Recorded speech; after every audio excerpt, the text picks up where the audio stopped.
விஜய் மீது கைது நடவடிக்கை பாயக்கூடாது என்பதற்காக ஒரு பக்கம் பாஜக, இன்னொரு பக்கம் காங்கிரஸ் அப்படின்னு இரண்டு தரப்புகளிடமும் பேச்சுவார்த்தை தொடங்கி இருக்கிறதா தாவேகா. டெல்லியில் இருக்கக்கூடிய ஆதவ் அர்ஜுன் என்ன செய்து கொண்டிருக்கிறார்? தாவேகாவை நெருங்கி வரும் பாஜக காங்கிரஸை நோக்கி நகர்கிறதா தாவேகா? இப்படியான பல கேள்விகள் டெல்லியில் இருந்து எழுந்திருக்கிறது. இதனுடைய பின்னணியை நம்ம எப்படி பார்க்க வேண்டியிருக்கிறது? விஜயனுடைய கைது என்பது எந்த அளவில் சாத்தியம்? எதை நோக்கி நகர்கிறார்கள்? உச்சநீதிமன்றம் வரைக்கும் இந்த வழக்கை எந்த தைரியத்தில் கொண்டு போயிருக்கிறாங்க டிவிகே தரப்புன்னு பலவிதமான கேள்விகள் எழுந்திருக்கிறது. அதனுடைய சட்ட ரீதியிலான, அதை விட முக்கியமாக அரசியல் ரீதியிலான பின்னணி சதுரங்க காய் நகர்த்தல்களை விரிவாக அலசுகிறது தமிழ்களின் வெலோன் எக்ஸ்பிரஸ் செய்தோம். விஜய் கரூர் சம்பவத்துக்கு கைது செய்யப்படுவாரா? ஏன்னா கிட்டத்தட்ட அவர் கைது உறுதி அப்படிங்கிற மாதிரிலாம் தொடர்ந்து பல காணொலிகளை பார்க்க வேண்டியிருக்கு. அதை நோக்கி நகர்கிறது. எப்படினாலும் செஞ்சுருவாங்க.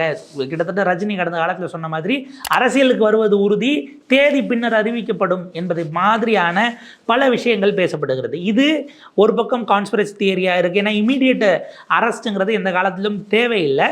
பட் வழக்கு பதிவு செய்து அது ஒரு கெஸ்டருக்காக கைது பண்ணி உள்ள வச்ச இமீடியட்டாக நீங்கள் கன்விக்ஷன் ஆகிற வரைக்கும் ஒரு நிரந்தரமாக சிறையில் வைத்திருக்க முடியாது அப்படிங்கிற அது வந்து ப்ராக்டிக்கலாக பார்த்தா. இன்னொரு பக்கம் பொலிட்டிக்கலி இப்படியான விஷயங்களை நீங்கள் தொடர்ந்து அனுமதிக்கக்கூடாது. சட்ட ரீதியிலாக காவல்துறை அந்த நேரத்தில் பதற்றத்தை தணிப்பதற்கு கூட அதை செய்திருக்கலாம். போட்டுட்டு அவர் பெயில் போட்டு மூவ் ஆன் ஆகிட்டு இருக்கட்டும். இப்படியான பல விஷயங்கள் பேசப்படுது. இப்போ இதெல்லாம் எங்கே போகுதுன்னா, தமிழ்நாட்டில் கரூரில் நடந்த ஒரு சம்பவம் டெல்லி வரைக்கும் நீண்டு இருக்கிறதுன்னு தான் பார்க்க வேண்டியிருக்கிறது. நீங்கள் பேக் ட்ராக் பண்ணிக்கிட்டே போனீங்க அப்படின்னா அது அவ்வளோ தூரம் பயணிக்கிறது. டெல்லியில் ஆதவ் அர்ஜுனா 3 நாட்களாக என்ன செய்து கொண்டிருக்கிறாருங்கிற கேள்வியை 3 நாளாகவே வெவ்வேறு ஸ்பெகுலேஷன்ஸ் போகுது. ஒரு இன்விடேஷனை போடுவோம், அதில் பாருங்கள். பேஸ்கெட்பால், சப்ஜூனியர் பேஸ்கெட்பால் அதை வந்து தொடங்கி வைப்பதற்கு ஆதவ் அர்ஜுனா அழைக்கப்பட்டிருக்கிறார். ஏன்னா அவர் அதில் பிரசிடெண்ட்டாக இருக்கிறார் அப்படின்னு சொல்கிறாங்க. அப்போ பிரசிடெண்ட்டாக இருக்கிறதுனால ஒரு மாநில தேசிய தலைவராக அவங்க கூப்பிடுறாங்க. நடத்தக்கூடியது உத்தரகாண்ட் அரசு. புஷ்கர் சிங் தாமி முதலமைச்சர், பாஜக முதலமைச்சர், உத்தரகாண்ட் அரசு நடத்தக்கூடிய இந்த அரசு விழாவை ஒரு கெஸ்ட்டாக போகிறார் அப்படின்னு கூப்பிடுறாங்க. இவர் மட்டும் இல்லை, அதனுடைய செயலாளராக இருக்கிறவங்க தான் கூப்பிட்டுருக்கிறாங்கன்னு நம்ம அதில் பார்க்குறோம். இப்போ ஆதவ் அர்ஜுனா இதுக்கு தான் போகிறாருன்னா, 4ஆம் தேதி நிகழ்ச்சி எதுக்கு அவர் 1ஆம் தேதி கிளம்புறாருன்னு அடுத்த கேள்வி வரும். இல்லை, அரசியல் ரீதியிலாக நீங்கள் கட்சி பொதுச் செயலாளர் தலைமறைவு, துணை பொதுச் செயலாளர் எங்கே இருக்காருன்னு தெரில, கொள்கை பரப்பு செயலாளர் வந்து அத்தனை பேரும் அப்ஸ்காண்டு, ஒரே ஒரு வீடியோ ஒன்றை போட்டுட்டு தலைவரும் அதுக்கப்புறம் எங்கே இருக்காரு, என்ன பண்ணுறாரு, என்ன அரசியல் நடக்குதுன்னே தெரியல. இந்த நேரத்தில் ஒரு தேர்தல் மேலாண்மை பொதுச் செயலாளர் இப்படி கிளம்பி போவாரா அப்படிங்கிற கேள்வி நம்ம எழுப்பினோம்னா நமக்கு அதற்கு பதில் கிடைக்கல. அப்போ ஒரு அரசியல்வாதியை விடவும் இதுதான் ரொம்ப முக்கியமானா அவர் அங்கே போயிருப்பதே அரசியல் தாங்கிறது தான் அங்கே இருக்கக்கூடிய டெல்லியிலிருந்து வரக்கூடிய செய்திகள் நமக்கு உறுதி பண்ணுது. ஏன்னா இந்த நிகழ்ச்சி ஒரு காரணம் தான், ஏற்கனவே ஒப்புக்கொண்ட நிகழ்ச்சி. இந்த நிகழ்ச்சியில் அவர் கலந்துக்கல. அந்த நிகழ்ச்சி தொடக்க நிகழ்ச்சி அவர் ஃபுல்லாக இல்லை, போகலை. அவர் உடனடியாக உத்தரகாண்ட் ஏர்போர்ட்டில் இறங்கி போகிறாரு. போனதும் நிகழ்ச்சி தொடங்குவதற்கு முன்பாகவே அவர் அங்கேருந்து கிளம்பிடுறாருங்கிற செய்திகளை பார்க்குறோம். கிளம்பி இமீடியட்டாக டெல்லி போயிடுறார். அப்போ போன வேலை நீங்கள் சொன்ன காரணம் 3 நாளைக்கு பிறகு உடைந்து நொறுங்கி இருக்கிறது. அது உண்மை இல்லை. இப்போ டெல்லியில் அவர் டெல்லிக்கு ரிட்டர்ன் போகிறாரு. அதே நேரத்தில் அண்ணாமலை இங்கிருந்து கிளம்பி டெல்லி செல்கிறார். ஒரு பேச்சு ஊடகங்களில் கசிய விடப்படுகிறது. ஆக்சுவலாக பாஜக தரப்பில் நான் முன்னுரையில் சொன்னதை போல் பாஜக தாவேகாவை நெருங்கி வருகிறதுங்கிறது டே 1ல் இந்த சம்பவம் நடந்து கிட்டத்தட்ட அன்றைக்கு முந்தின நாள் இரவு 38 உயிர்கள் போயிருக்கு அப்படிங்கிற செய்திகள் வருகிறது. அடுத்த நாள் காலையிலிருந்து கூட்டணிக்கு வாங்கன்னு வெளிப்படையாக பாஜக ஆதரவாளர்கள், வலதுசாரிகள் அழைக்க தொடங்கி விட்டார்கள். ஊடகங்கள் முழுக்க, சோஷியல் மீடியா முழுக்க பேசப்பட்ட காணொலிகள் எல்லாம் இருக்குது. நீங்கள் ஒவ்வொன்றா எடுத்து பார்த்துக்கலாம். அவ்வளவும் நம்மால் அடுக்க முடியும். அதாவது இந்த ரத்தம் கூட உரையலை, ரத்தம் காயலை, அதற்குள்ளே போய் கூட்டணிக்கு கூப்பிட்ற வேலையை தொடங்கினாங்க. இப்போ எந்த செய்தி வரைக்கும் போயிடுச்சு அப்படின்னா, விஜயோட அமித்ஷா அவர்கள் பேசி அவர் ஆறுதல் சொல்லியிருக்கிறார். நீங்கள் கவலைப்படாதீங்க, இது நம்ம திமுக அவங்களை இதில் கவுண்டர் பண்ணுற அளவுக்கு ஏதாவது வேலை பார்த்தா அதை வந்து நாங்கள் உங்களுக்கு பேக்கப்பாக இருப்போம்னு சொன்னதாக தகவல்கள் கசிய விடப்படுகிறது. நீங்கள் கிளம்பி அமித்ஷாட்ட போயிருங்க, டெல்லி தான் உங்களை காப்பாற்ற முடியுங்கிற அந்த வீடியோக்களெல்லாம் நமக்கு இந்த நேரத்தில் வந்து போகும். இப்போ இதில் எங்கே சிக்கல் வருது அப்படின்னா, அடுத்து ஒரு பாயிண்ட் மேலே போய் பாஜக ஒரு ஸ்பெகுலேஷன் விடுது. இதில் என்னென்னா, ஆளாளுக்கு என்ன ஸ்பெகுலேஷனையும் வரலாம். ஏன்னா தாவேகா மறுக்க போகிறதில்ல. நீங்கள் அவங்க தலைவர் குறித்து வரக்கூடிய செய்திகளையோ இல்லை அவங்க கட்சி குறித்து வரக்கூடிய செய்திகளையோ இதில் எதை தாவேகா மறுத்திருக்கிறாங்க அப்படின்னு ஒரு கேள்வி எழுப்பினோம்னா, அவங்க மறுக்காத வரைக்கும் நீங்கள் எந்த செய்தியை வேணாலும் சொல்லலாம். ஏன்னா இப்போ அவங்களுடைய கொள்கை பரப்பு செயலாளர் அல்லது துணை செயலாளராக இருந்த ராஜ்மோகன் அவரெல்லாம் ரொம்ப ஆவேசமாக பேசுவார், ரொம்ப ஜனரஞ்சகமாக பேசக்கூடியவர்னு வச்சுக்கோங்களேன். அவரை வச்சு நிறைய மீம்ஸாக அது ஓடிக்கிட்டு இருக்குது. அது வந்து நீங்கள் சட்டையராக ஒரு பக்கம் நகர்த்தினாலும் அதை சீரியஸாகவும் நீங்கள் பார்க்க வேண்டியிருக்கு. பதில் சொல்கிறதுக்கு இருந்துக்கிட்டு இருந்தவங்களையும் காணாங்கிற அந்த ஒரு பாயிண்ட் வருது இல்லையா. இப்போ பிஜேபி ஒரு பாயிண்ட் படி மேலே போய் என்ன போயிட்டுருச்சு, நாங்கள் கூட்டணி பேச்சுவார்த்தையை தொடங்கி விட்டோம், ஒரு சுற்று முடிந்து விட்டது, 3வது சுற்றுக்கு போயிடுச்சு, 2ஆம் சுற்று நடந்து கொண்டிருக்கிறதுன்னு பலவிதமான விஷயங்களாக அது பேசப்படுகிறது அல்லது வலிந்து திணிக்கப்படுகிறதுங்கிறது தான் பார்க்கணும். ஒரு தரப்பு என்ன சொல்கிறாங்க, உள்துறை அமைச்சர் அமித்ஷா தரப்பில் அல்லது நிர்மலா சீதாராமன் அவர்கள் தரப்பில் நேரடியாக நீங்கள் அவங்களுக்கு ப்ராமிஸ் பண்ணுங்கள், இதிலேருந்து அவங்கள நம்ம காப்பாற்றி வெளியில் கொண்டு வரோம், அரசியல் ரீதியில் அவங்களுக்கு உதவி பண்ணுறோம், எப்படினாலும் அவர் கூட்டணிக்குள்ளே வர்றதுங்கிறதான் அவங்களுடைய விருப்பங்கிறதையும் தெளிவுபடுத்திடுங்க என்று அவங்க சொல்லி ஒரு நடுவில் 2 பேருக்கும் பாலமாக இருக்க ஒருவரின் மூலமாக தூது அனுப்பியிருக்கிறார்கள்னு ஒரு பக்கம் ஸ்பெகுலேஷன்ஸ் போகுது. 3 சுற்று பேச்சுவார்த்தை முடிஞ்சிருச்சுன்னே ஒரு பக்கம் அவங்க நகர்த்திட்டாங்க. பிஜேபி தாவேகா உள்ளே வருவதை விரும்புகிறது. தொடர்ந்து 3-4 நாட்களாக எடப்பாடி பழனிசாமி அவர்கள் போகிற கூட்டங்களில் தாவேகா தொண்டர்கள் அல்லது விஜய் அவர்களுடைய அபிமானிகள் தாவேகா கொடியோடு வந்து அவருக்கு தன்னுடைய ஆதரவை நல்கி கொண்டிருக்கிறார்கள். இன்னொரு பக்கம் பார்த்தீங்க அப்படின்னா, இந்த அவர் போகிற வழியிலே ஹைவேஸ்லேயே நீங்கள் மீடியன்லாம் கொடி நட்டுருப்பாங்க கட்சி, அங்கே வந்து கழி நட்டு குச்சி நட்டு அதில் கொடியை பறக்க விடுறதுங்கிறது பெரும்பாலும் செய்வாங்க. யார் கூட்டம் போடுறாங்களோ இல்லை எந்த தலைவர் வராதோ செய்வாங்க. அதில் மீடியனில் ஒன்று விட்டு ஒன்று, ஒரு அதிமுக கொடி, ஒரு தாவேகா கொடி, ஒரு அதிமுக கொடி, ஒரு தாவேகா கொடி, இப்படி அட்ஜசண்ட்டாலாம் வச்சுருப்பதாகலாம் வீடியோக்கள் வெளியாவதை பார்க்க முடிஞ்சுது. ஆனால் இல்லை ஒரு விஷயம் இருக்குது, அந்த மீடியனில் இருந்ததை அவங்க எப்படி பயன்படுத்திக்கிட்டாங்கிற கேள்வி இருக்குது. ஏன்னா இப்போ வேலுச்சாமி பொறுத்து நீங்கள் எடுத்துக்கிட்டா கரூரில் எடப்பாடி அவர்கள் பேசினதுக்கு அன்றைக்கி கம்பமெல்லாம் நட்டு வச்சாங்க இல்லையா, அதிமுக கொடியை வச்சு. அங்கே ஒரு 3 நாள் கழித்து இல்லை 2 நாள் கழித்து விஜய் பேச வரும்போது அதே கழிகளிலேயே ஸ்ட்ரென்த்தை கூட பார்க்காம போய் பேனரை பார்த்து கட்டினது, கொடியை கட்டினது, இப்படி பல வேலைகளை தாவேகாவினர் செய்தார்கள்னு அன்றைக்கு களத்தில் இருந்த செய்தியாளர்களே போட்டாங்க.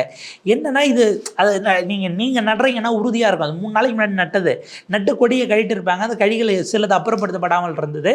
அதில் கொண்டு போய் வைக்கிறீங்கன்னா அதனுடைய இன்டெகிரிட்டி எவ்வளோ ஸ்ட்ரென்த்தாக இருக்குன்னு தெரியாது. அது இறுக்கி அவ்வளோ இறுக்கமாக இருக்குமா, மேலே சாய வாய்ப்பு இருக்குது, இப்படியான சிக்கல்லாம் இருக்குது, இதை பார்க்காமலே போடுறாங்க அப்படின்னு கரூரில் இருந்து அன்றைக்கி காலையிலேருந்தே அந்த மாதிரியான செய்திகள் முந்தின நாள் ஏற்பாடுகள் செய்யும் போதே அந்த விமர்சனங்கள் வந்தது.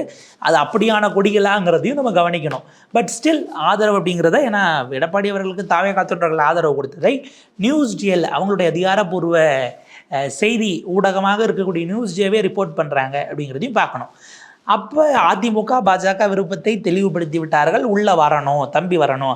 ஏன்னா பாஜக வேறு விதமாக பல ரவுண்ட்ஸில் அவங்க பேசியும் கூட விஜய் ரொம்ப நிறைய டிமாண்ட் பண்ணார் அப்படிங்கிற மாதிரிங்கிறதுனால எடப்பாடி அவர்கள் அவ்வளோ கொடுக்க முடியாது, நான் சிஎம் ஃபேஸு நான் போகிறேன்னு அவர் பாட்டு கிளம்பி ஏறத்தாழ 170 தொகுதிகளை கடந்து அவருடைய சுற்றுப்பயணம்ங்கிறது போயிட்டு இருக்கிறது.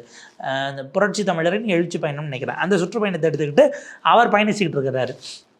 இந்த பக்கம் உங்கள் விஜய் நான் வருகிறேன், இல்லம் தேடி உள்ளம் நாடின்னு பிரேமலதா அவர்கள் போகிறாங்க.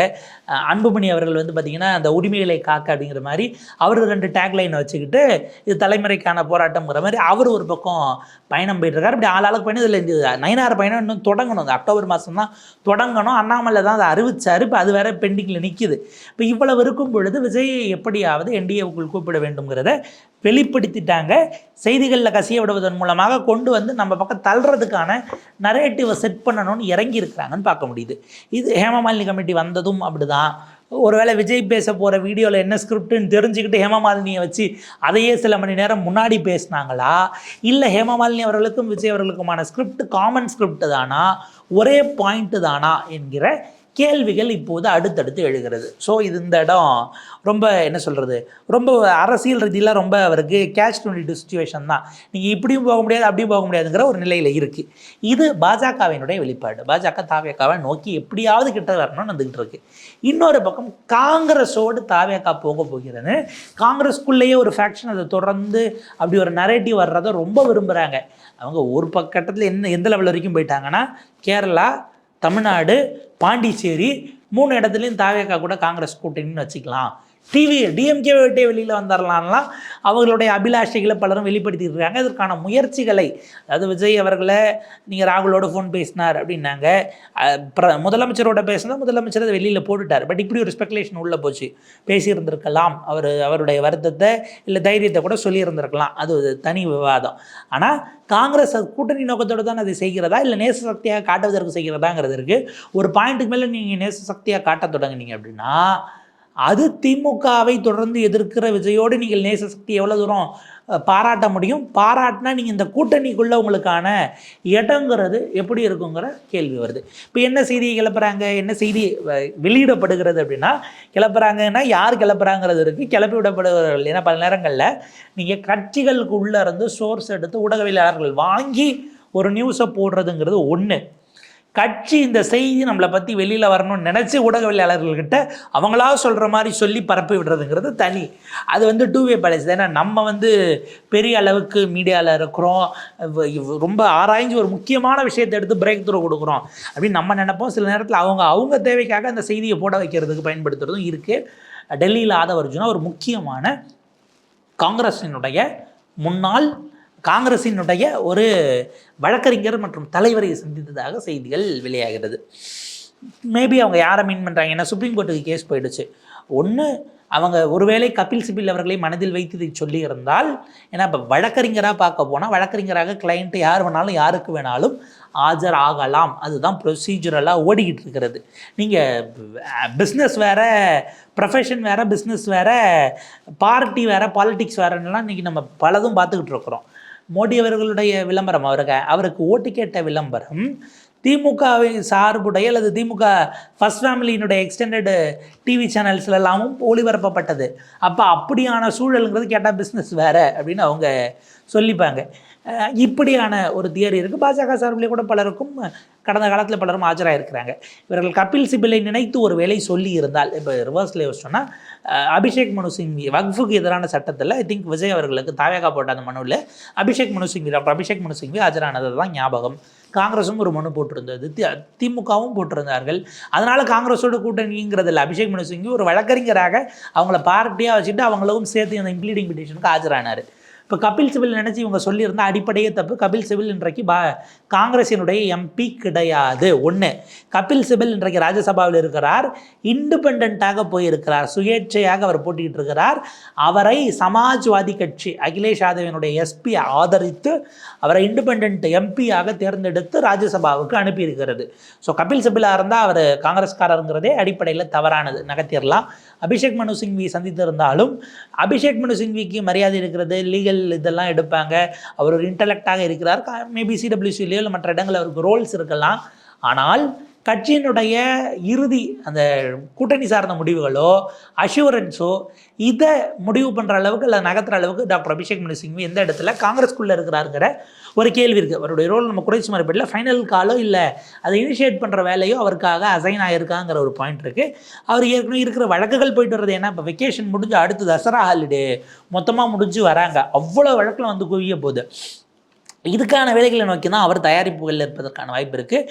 ஒருவேளை இதற்கு அடுத்தது காங்கிரஸ் தலைவர்களை சந்திக்க வாய்ப்பு இருக்கிறதுன்னு என்று சொல்லப்படுவதன்படி அவர்கள் சந்தித்தால் அது இன்னொரு வகையில் ரெண்டு விதம். நீங்கள் பொலிட்டிக்கலி திமுகட்ட அரெஸ்ட் வேண்டாம்னு சொல்வதற்கான முயற்சியாக அது போகும் என்று சொன்னால், டிஎம்கே கிட்ட நீங்கள் எலெக்ஷன் முன்னாடியே காம்ப்ரமைஸ் பண்ணிட்டீங்கிற பார்வை வரும். அப்படி பார்வை வருது அப்படின்னா, அதாவது இது இரண்டு பக்கம் போனாலும் மத்தளத்துக்கு ரெண்டு பக்கம் இடிங்கிற மாதிரி நீங்கள் அந்த பக்கம் பிஜேபியோட போய் இப்பயே கொள்கை எதிரியோடய முதல் எலெக்ஷனில் நின்றுட்டீங்க அப்படின்னா உங்களுக்கு வரக்கூடிய நீங்கள் டார்கெட்டும் செய்த சிறுபான்மையினர் வாக்கு எந்த அளவுக்கு வரும் அப்படிங்கிற ஒரு சந்தேகம் வரும். அது உங்களுக்கு நிரந்தரமாக கிடைக்காம போகும் வாய்ப்பு இருக்குது. ஏன்னா எடுத்த எடுப்புலேயே இந்த தம்பி பிஜேபி கூட போயிட்டாப்புல அப்படிங்கிற ஒரு பார்வை வைக்கப்படும். அது தனி. இந்த பக்கம் நீங்கள் காங்கிரஸ் கூட போய் காங்கிரஸ் மூலமாக டோன் டவுன் பண்ணுங்கன்னு டிஎம்கே கிட்ட நகர்ந்தீங்கன்னா எலெக்ஷனுக்கு முன்பாகவே நீங்கள் அரசியல் எதிரிகிட்ட காம்ப்ரமைஸ் ஆகிட்டீங்க என்பதாக ஒரு இமேஜும் வருவதற்கு வாய்ப்பு இருக்குது. அப்போ உங்களுடைய நம்பகத்தன்மை, நீங்கள் அப்படி ஒருவேளை காங்கிரஸ் பேசுதில் ஏதாவது உங்களுக்குள்ள ஒரு இதை கொண்டு வராங்க அப்படின்னா எலெக்ஷனில் நீங்கள் திமுக ஸ்ட்ராங்காக அடிக்காமல் போயிடுவீங்களா? அப்புறம் எதுக்கு எலெக்ஷனில் நிற்பீங்க என்கிற கேள்வி வரும். ஸோ இப்படியான ஒரு கேஷ் 22 சுச்சுவேஷனில் வந்திருக்கிறார்கள். தேசிய கட்சிகள் எப்போதும் எல்லா விதமான கதவுகளையும் திறந்து வைத்துக்கொண்டு எந்த வாய்ப்புகளையும் எடுப்பதற்கான முயற்சிகளை செய்வார்கள். அதில் மாற்றுக்கருத்தே கிடையாது. கடந்த காலத்தில் காங்கிரஸ் இருந்த போதும் அவர்கள் அதை செய்திருக்கிறார்கள். இப்போது பாஜக இருக்கும்போதும் அதற்கான ஏற்பாடுகள் வேலைகள்ங்கிறது போயிட்டுருக்கிறது. இது அதனுடைய அடுத்த கட்டமாகத்தான் நாம் பார்க்க வேண்டியிருக்கிறது. காங்கிரஸ் இந்த தேர்தலை மனதில் வைத்து 26ல் திமுக விட்டு கழண்டக்கணும் என்று அதில் இருக்கக்கூடிய ஒரு ஃபேக்ஷன், ஒரு கன்சிடபிள் ஃபேக்ஷன் ப்ரப்போஸ் பண்ணாலும் கூட அது உடனடியாக நடப்பதற்கான வாய்ப்பில்லை. ஏன் நம்ம சொல்கிறோம்னா, காங்கிரசினுடைய தற்போதைய தலைவரை மாற்ற வேண்டும்னு ஏறத்தாழ ஒரு 8-10 மாதமாக பல ஃபேக்ஷன் முயற்சி பண்ணிக்கிட்டு இருக்கிறாங்க. செல்ல பிறந்தகை நகர்த்திட்டு வேறு ஆளை கொண்டு வரணும்னு தனித்தனியாக போய் பேசினாங்க. திரும்ப அப்புறம் குழுவாக கிளம்பி போனாங்க. இங்கே பல மாவட்ட தலைவர்கள் ஒன்றா கிளம்பி போனாங்க. அதில் பாதி பேர் அங்கே கருத்து சொன்னாங்க, சொல்லலை, திரும்ப வந்தாங்க, போச்சு வந்துச்சு. இது அத்தனையும் நடந்து கொண்டு இருக்கிறது. இன்னும் மத்திய தலைமை முடிவெடுக்காமலே இருக்கிறது என்கிற ஒரு சூழலை தான் நம்ம பொருத்தி பார்க்க வேண்டியிருக்கிறது. ஃபைனல் கால் வந்து நேரடியாக காந்தி ஃபேமிலி அப்படிங்கிற இடத்துக்கு நேரு காந்தி ஃபேமிலி தாங்கிறதுனால அது ஆப்வியஸாக இமீடியட்டாக, ஏன்னா உங்களுக்கு கடந்த 2 தேர்தல்களில் மிகப்பெரிய அளவுக்கு உங்களுக்கு தோளோட தோல் நின்று நாடாளுமன்றத்தில் நிற்பது திமுகங்கிறத 29க்கும் அவங்க தேவைப்படும். அப்படிங்கிறதுனால காங்கிரஸ் அதில் ஒரு ஸ்ட்ராங் டெசிஷன் எடுக்கும். அது திமுக எதிராக போவதற்கு இப்போதைக்கு வாய்ப்பில்லை. ஆனால் தேர்தல் நேரத்தில் என்ன வேண்டுமானாலும் நடக்கலாம். யார் எந்த பக்கம் இருந்து எதை உடைக்கிறாங்கிறத நம்ம பொறுத்து இருந்து தான் பார்க்கணும். இப்போது தாவேகா தொடர்பான இந்த கரூர் விஷயம் டெல்லிக்கு போயிருக்கிறது. ஒரு பக்கம் உச்சநீதிமன்றத்திலும், இன்னொரு பக்கம் பாஜக மற்றும் காங்கிரஸ் அலுவலகங்களிலும் இப்போது இது பேசுபொருளாக போய் இடப்பெயர்வு நடந்திருக்கிறதுங்கிறது தான் நம்ம ஓவராலாக பார்க்கக்கூடியது. வரும் நாட்கள் இது எப்படி டெவலப்மெண்ட்ஸ் போகுதுங்கிறத பொறுத்து நம்ம விரிவாக பேசலாம்.